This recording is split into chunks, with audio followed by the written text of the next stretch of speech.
وجنود إبليس أجمعون قالوا وهم فيها يختصمون تالله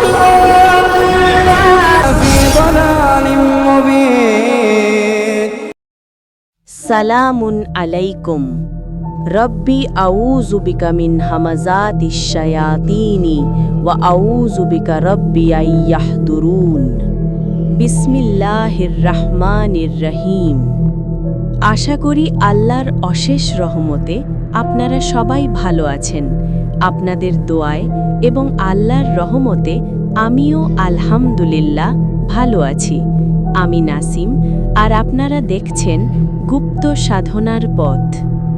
দর্শক, লোকালয় থেকে দূরে কোনো নির্জন পথ বা বিলের ধারে একা হেঁটে যাওয়ার সময় কি কখনো মনে হয়েছে কোনো পুরনো গাছের মগডাল থেকে কেউ আপনাকে তীক্ষ্ণ নজরে দেখছে? আমরা যেটিকে সাধারণ গাছ বলে মনে করি, অনেক সময় সেটি হতে পারে এক ভয়ঙ্কর বন জিনের আস্তানা। আজ আমি আপনাদের জানাবো এই গাছ জিন বা বন জিনের পরিচয় এবং এদের বশ করার গোপন ও প্রাচীন পদ্ধতি। গাছ জিনের পরিচয়। বন জিনরা সাধারণত জিনের এমন এক প্রজাতি যারা জনশূন্য স্থান এবং ঘন ডালপালাযুক্ত গাছে থাকতে পছন্দ করে। বিশেষ করে পুরনো তেঁতুল, শ্যাওড়া, বট কিংবা গাব গাছে এদের আনাগোনা বেশি দেখা যায়। এরা খুব সহজে মানুষের চোখের সামনে আসে না, তবে এদের শান্তিতে ব্যাঘাত ঘটলে এরা মানুষকে কঠিন বিপদে ফেলে দেয়। এই সাধনার লাভ বা উপকারিতা। এখন প্রশ্ন আসতে পারে, এই সাধনা করলে আপনার লাভ কি? দর্শক, যদি আপনি সফলভাবে কোনো বন জিনকে বশ করতে পারেন, তবে আপনি প্রকৃতির অনেক গোপন রহস্য জানতে পারবেন। বন জিনরা দীর্ঘ সময় ধরে এক স্থানে থাকে বলে তারা মাটির নিচে থাকা প্রাচীন গুপ্তধন বা মূল্যবান জিনিসের সন্ধান দিতে পারে। এছাড়া বিরল সব ভেষজ ঔষধ যা সাধারণ মানুষের চোখের আড়ালে থাকে, তার খোঁজ আপনি এদের মাধ্যমে পেতে পারেন। আপনার শত্রুর হাত থেকে সুরক্ষা এবং কঠিন কোনো কাজে অদৃশ্য সাহায্য পেতেও এই বন জিন আপনার সহযোগী হিসাবে কাজ করবে। সাধনার প্রস্তুতি। এই সাধনার জন্য আপনাকে এমন একটি গাছ খুঁজে নিতে হবে যা নির্জন স্থানে অবস্থিত এবং যেখানে মানুষের যাতায়াত নেই। আমাবস্যার রাতে যখন চারপাশ নিস্তব্ধ হয়ে যায়, তখন পাক পবিত্র হয়ে সেই গাছের নিচে আসন নিতে হয়।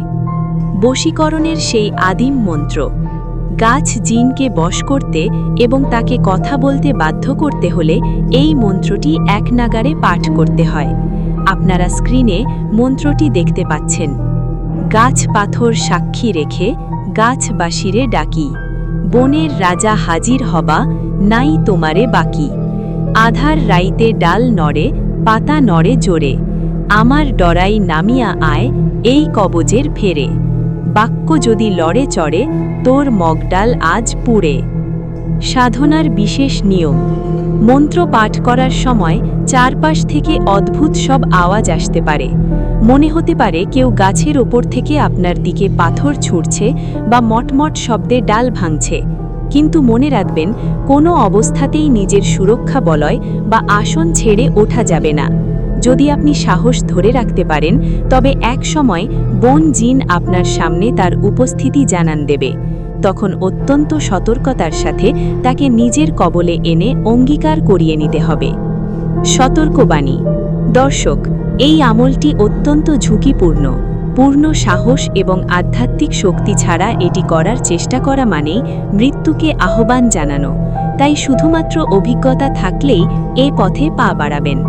আজ এ পর্যন্তই। ভিডিওটি ভালো লাগলে লাইক দিন এবং আমাদের চ্যানেলটি সাবস্ক্রাইব করে রাখুন। আল্লাহ হাফেজ।